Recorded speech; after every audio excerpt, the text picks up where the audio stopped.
अब जो समय है वो है बैलेंस शीट का। तो आई थिंक बैलेंस शीट के क्वेश्चन हमें स्टार्ट करने। अब तुम्हें बैलेंस शीट के बारे में मैं कुछ खास बात बता देता हूँ कि क्योंकि शायद यही एक टॉपिक ऐसा है जिसके अंदर बैलेंस शीट तुम्हें मिलेगी। तुमने देखा होगा अकाउंट की दुनिया में कुछ होती हैं एसेट्स और कुछ होती हैं लाइबिलिटीज, और कुछ चीजें तुम्हें याद भी हो गई होंगी। फॉर एग्जाम्पल फर्नीचर, जल्दी से मुझे बताओ अपने कम दिमाग पर जोर डालकर कि जो एसेट्स होती है क्या उसमें फर्नीचर को शामिल किया जाएगा? फर्नीचर हो गया, डेटर्स हो गए, या फिर बिल्डिंग हो गई, या मशीनरी हो गई, ये सारी चीजें हमारी क्या होती है? एसेट। कैश हो गया, स्टॉक हो गया, ये सारी चीजें क्या होती हैं? एसेट। अब बात करते हैं लाइबिलिटीज की। मैं उम्मीद करता हूं तुम्हें लाइबिलिटीज के बारे में भी अच्छी खासी नॉलेज होगी, जैसे कि हमारा बिल्स पेबल हो गया, क्रेडिटर्स हो गया, जनरल रिजर्व हो गए। कुछ लाइबिलिटीज और एसेट्स तो मैं तुम्हें साथ साथ बताता चलूंगा जैसे जैसे क्वेश्चन आएगा, और अगर कुछ नए टॉपिक आते हैं तो वो तुम्हें देखते के साथ ही याद हो जाएंगे। जितना ज्यादा क्वेश्चंस की प्रैक्टिस तुम घर पर बैठकर करोगे, एक एक दो दो बार, उतनी जल्दी तुम्हें क्वेश्चंस रिवाइज होते हुए चले जाएंगे। तो स्टार्ट करते हैं। तुम्हें मालूम है अकाउंट्स के अंदर मैं क्वेश्चन नंबर नहीं बोलता हूं, लेकिन वही क्वेश्चन है जो लास्ट क्लास में रह गया था और उससे आगे हम कंटिन्यू करने वाले। मैं उम्मीद करता हूं तुम्हारे पास क्वेश्चंस होने चाहिए। तो स्टार्ट करते हैं। बैलेंस शीट का बहुत ही सिंपल सा फॉर्मेट है, बहुत ही बढ़िया फॉर्मेट है, तुम्हें पसंद आएगा। तो ड्रॉ करो स्केल का इस्तेमाल करते हुए। जिस तरीके से मैं बोर्ड पर बना रहा हूं बिल्कुल उसी तरीके से तुम लोगों के रजिस्टर में ये फॉर्मेट बना हुआ होना चाहिए, और स्केल का इस्तेमाल करना है। जरा सी भी लापरवाही तुम्हारे लिए प्रॉब्लम हो सकती है। तो एक कॉलम में होता है अपना लाइबिलिटीज। देखो मैंने शॉर्ट में लिखा है LIA, लेकिन तुम लोगों को बिल्कुल भी शॉर्ट में लिखने की कोई जरूरत नहीं है। तुम्हें प्रॉपर तरीके से लिखना है लाइबिलिटीज। फिर लिखो रुपीज। क्या लिखना है? रुपीज। और यहां पर आती हैं अपनी एसेट्स। अपनी तो वैसे कुछ नहीं है, जो भी ये क्वेश्चन की है कि नहीं? तुम समझते हो इस बात को?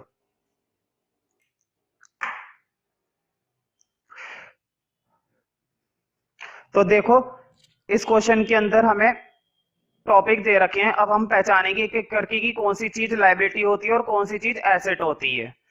तुमने देखा होगा सबसे पहले किसी भी काम को स्टार्ट करने के लिए क्या लगाना पड़ता है? पैसा। भाई बिना पैसे के तो आजकल कुछ नहीं मिलता। अगर साइकिल में हवा भी भरवाते हैं तो उसके लिए तुम्हें 2 रुपए देने पड़ जाते हैं, मतलब बिना पैसे के तो तुम्हें हवा भी नहीं मिलती।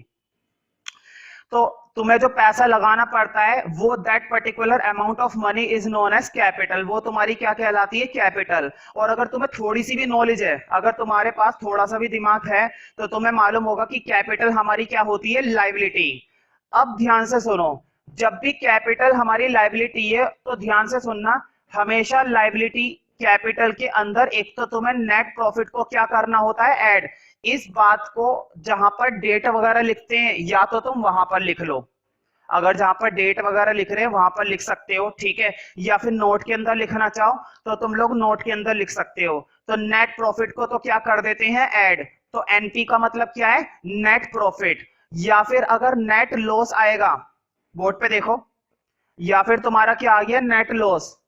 तो तुम्हें नेट लॉस को क्या करना है? माइनस। दो बातें सीखनी है बस, एक तो नेट प्रॉफिट को तुम्हें ऐड करना है और एक तुम्हें नेट लॉस को माइनस करना है। और एक तीसरी बात और बहुत ही इंपॉर्टेंट है, मुझे बताओ जब भी तुम ड्राइंग करते हो, ड्राइंग का मतलब तुम समझते हो ना? बिजनेस में से पैसे निकालकर तुमने अपने घर के कामों में लगा दिया। फॉर एग्जाम्पल तुमने बिजनेस में से 1,000 रुपए निकाले और अपनी बीवी को क्या दिलवा दी? भाई साड़ी। बिजनेस में से तुमने कुछ अमाउंट निकाला, तुमने घर का क्या दे दिया? किराया। तो वो कहलाता है तुम्हारा ड्राइंग। तो बताओ ड्राइंग की वजह से तुम्हारी कैपिटल कम हो जाएगी ना? तो ड्राइंग को भी क्या करते हैं? बोलो। ड्राइंग को भी क्या करते हैं? माइनस। तो ये दो बातें तुम्हें याद रखनी है। तो मैं उम्मीद करता हूँ तुम्हें यहां तक की कुछ बातें समझ में आ गई होंगी, क्योंकि ज्यादा बड़ी बात तो मैंने करी नहीं।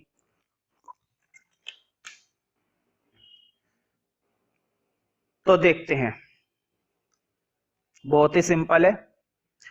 जब तुम्हें समझाने वाला बंदा माहिर है तो तुम्हें ये टॉपिक और भी ज्यादा आसानी से समझ में आएंगे, है कि नहीं? है भाई? हम्म, देखते हैं। कैपिटल, बताओ जल्दी से अपनी आंखों का इस्तेमाल करते हुए देखकर कि कैपिटल कितनी बता रखी है क्वेश्चन ने। मुझे ऐसा लगता है कि कैपिटल बता रखी है 4 लाख, और मुझे क्या लगता है 4 लाख ही बताइए, इसमें कौन सी लगने वाली बात है। तो लिखो फिर इस बात पर 4 लाख। 4 लाख एक बड़ा अमाउंट है भाई, गरीबों की बस की बात नहीं है बिजनेस करना। 4 लाख एक बड़ी बात होती है ना। हमारे पास तो 4,000 रुपए भी पूरे नहीं है। मुझे बताओ कैपिटल में मैंने तुम्हें बताया था कि अगर नेट प्रॉफिट हुआ तो ऐड हो जाएगा, और अगर नेट लॉस हुआ तो माइनस हो जाएगा। देखते हैं इस क्वेश्चन के अंदर, क्वेश्चन ने हमें नेट प्रॉफिट दिया है या फिर क्या दिया है, नेट लॉस। ढूंढो। देखो मुझे दिखाई दे रहा है थर्ड पे लास्ट वाले में, देखो नेट प्रॉफिट मुझे दिखाई दे गया। तुम लोग ढूंढो नेट प्रॉफिट। मुझे ऐसा लगता है 16,600 रुपए का नेट प्रॉफिट क्वेश्चन ने हमें बताया है। और मैंने तुम्हें बताया था जब भी नेट प्रॉफिट होगा तो हम उस नेट प्रॉफिट को क्या कर देते हैं भाई, ऐड। लिखो ऐड नेट प्रॉफिट 16,600 रुपए, फटाफट से मुझको दे दो, है ना। देने वाले तो तुम हो नहीं, तो एक काम करो ऐड ही कर दो इसको।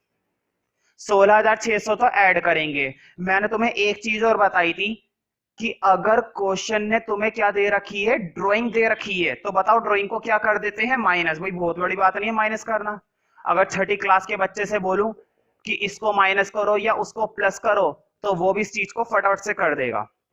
हाँ जल्दी से देखकर बताओ कि ड्राइंग कितनी है। ड्राइंग कितनी दिखाई दे रही है भाई, दूसरे नंबर पे ही लिखी हुई है ड्राइंग 44,000, 44,000 रुपए की ड्राइंग तुमने बिजनेस में से निकालकर अपने घर के खर्चों को पूरा करने की कोशिश करी, तो वो पैसा यहां पर तुम्हें क्या करना पड़ेगा, माइनस करना पड़ेगा। और क्या करना पड़ेगा, अकाउंट की लैंग्वेज में माइनस के लिए तुम क्या लगाना पसंद करते हो, ब्रैकेट, तो ब्रैकेट लगा देना। अकाउंट में तुम्हें माइनस अगर करना होता है तो माइनस के लिए क्या लगाना पड़ता है, ब्रैकेट लगाना पड़ता है। तो तुमने ब्रैकेट लगा दिया। जल्दी से सॉल्व करके बताओ बाहर कितने रुपए का कैपिटल पहुंची। मैं उम्मीद करता हूं, मैं भी लिखने वाला हूं आंसर, 10 या 15 सेकंड का गैप कर रहा हूं बस। मैं उम्मीद करता हूं कि तुम भी कैलकुलेट करो इसके अंदर, और जो मैं आंसर लिखूंगा वही आंसर तुम्हारा आना चाहिए।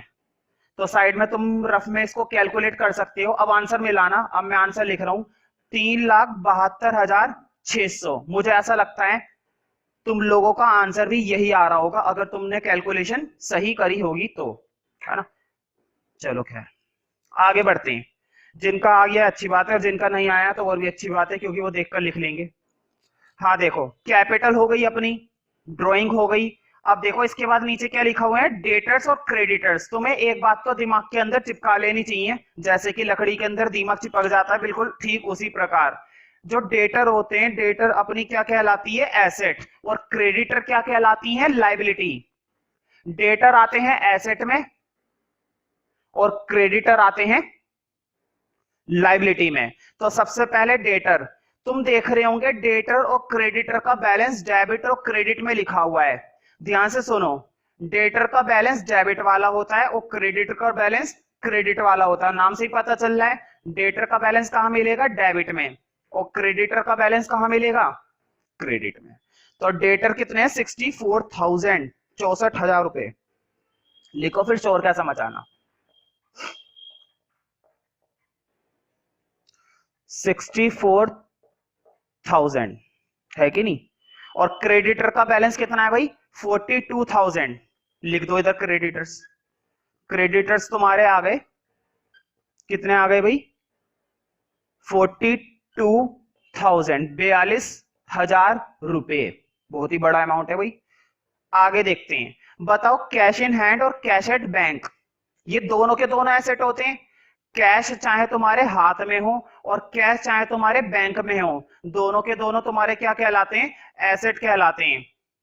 तो तुम्हें दोनों आइटम को किस में डालने की जरूरत है, एसेट्स में, कैश इन हैंड और कैश एट बैंक। तो डाल दो फिर। देखो मैं शॉर्ट में लिख रहा हूं, कैश इन हैंड मतलब CIH, और कैश एट बैंक मतलब CAB। लेकिन तुम लोगों को ये एक एक चीज पूरी लिखनी है, कभी तुम लोग भी शॉर्ट में लिख दो। मैं कभी भी वीडियो क्लास में आके तुम लोगों का रजिस्टर चेक कर सकता हूं, और मेरे चेक करने पर मेरे अकॉर्डिंग काम नहीं मिला तो तुम लोगों को वो पेज वहां पर नहीं मिलने वाला। तो कितना कैश इन हैंड और कैश एट बैंक है भाई, जल्दी से देखकर बताओ। ये है तुम्हारा 3,600 और 72,000, बहुत ही बड़े बड़े अमाउंट है। लिखो फिर 3,600 और 72,000 मतलब कि 72,000। तो बहुत ही इजी क्वेश्चन है, अगर तुम इनकी प्रैक्टिस कम से कम 1-2 बार घर पे करोगे तो तुम इन क्वेश्चन को बहुत ही आसानी से निपटा सकते हो। अगली आइटम देखते हैं, plant. Underline that particular word plant. अगर कुछ बच्चों को पहले से ही मालूम है कि प्लांट एसेट होती है तो अच्छी बात है, और अगर नहीं है मालूम तो याद रखो प्लांट्स हमारी क्या माने जाते हैं, एसेट्स। और जब एसेट माने जाते हैं तो एसेट में लिखेंगे, लायबिलिटी में थोड़े ना लिखेंगे। कितने प्लांट्स है भाई, मेरे को 1 लाख दिखाई दे रहा है, तो 1 लाख तुम्हारे प्लांट आ गए।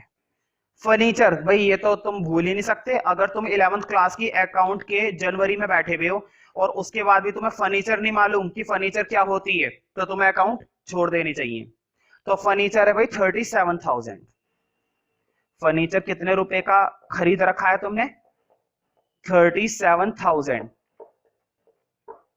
अगली आइटम देखते हैं भाई, नेट प्रॉफिट हो चुका है, जनरल रिजर्व। हाँ ये तुम कह सकते हो कि ये नई चीज आई है, लेकिन अगर फिर भी तुम्हें मालूम है कि जनरल रिजर्व लायबिलिटी होती है, अच्छी बात है, और नहीं है मालूम तो लिख लो जनरल रिजर्व।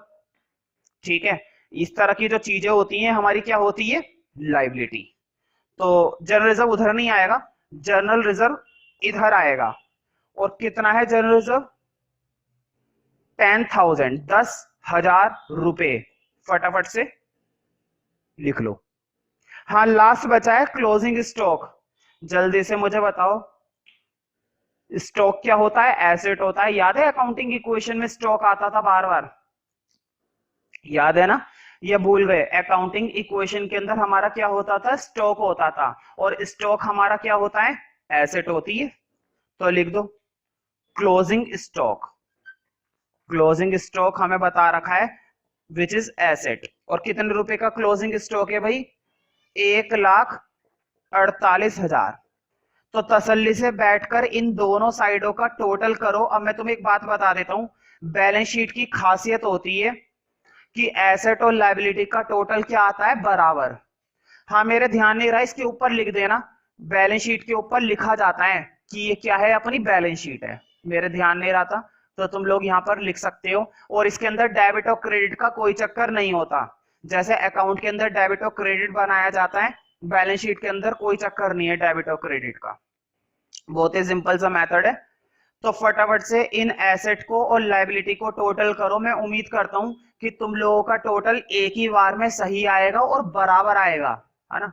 बैलेंस शीट की खासियत होती है कि टोटल हमेशा क्या आते हैं, बराबर आते हैं। अगर ये बराबर नहीं आ रहे हैं तो समझो कहीं ना कहीं क्या हो चुकी है, मिस्टेक हो गई है।